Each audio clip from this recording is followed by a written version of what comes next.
Hello viewers, আসসালামু আলাইকুম। আপনি আপনার ফেসবুক আইডি থেকে যারা কখনো অ্যাক্টিভ থাকে না, যারা আপনাকে আপনার ছবিতে লাইক কমেন্টস শেয়ার কিছুই করে না, বা যাদের সাথে আপনার কখনো কথাও হইতেছে না, সেই আইডিগুলোকে আপনি আপনার ফেসবুক ফ্রেন্ড লিস্ট থেকে আনফ্রেন্ড করে দিবেন মাত্র এক ক্লিকে। কিভাবে করবেন? আপনি চলে যাবেন আপনার ফেসবুক আইডিতে, দেন প্রোফাইল আইকনের উপরে ক্লিক করবেন। এখান থেকে আপনার যে ফ্রেন্ডস লিস্ট আছে সেটার উপরে ট্যাপ করবেন। দেন এখান থেকে ফ্রেন্ডসে চলে যাবেন। এরপরে ম্যানেজ একটা অপশন পেয়ে যাবেন, এটার উপরে ট্যাপ করবেন। দেখেন, যখনই ম্যানেজ অপশনে ট্যাপ করতেছেন তখন কিন্তু অনেকগুলো ফ্রেন্ড লিস্ট মানে 4959 ফ্রেন্ডস সব চলে আসছে।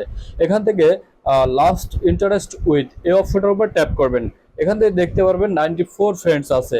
এখান থেকে সিলেক্ট মাল্টি প্লেতে ক্লিক করবেন। দেন আপনি যেগুলোকে আনফ্রেন্ড করতে চাচ্ছেন তাদেরকে এখান থেকে মার্ক করে নেবেন। মার্ক করার পরে আপনি জাস্ট আনফ্রেন্ডের উপরে ট্যাপ করবেন। তাহলে কিন্তু আপনার ফেসবুক ফ্রেন্ড লিস্ট থেকে এরা অটোমেটিক আনফ্রেন্ড হয়ে যাবে। ঠিক আছে? এভাবেই কিন্তু আপনি চাইলে তাদেরকে আনফ্রেন্ড করে দিতে পারেন। Thank you so much. ভিডিওটি ভালো লাগলে অবশ্যই চ্যানেলটাকে সাবস্ক্রাইব করে সঙ্গেই থাকবেন।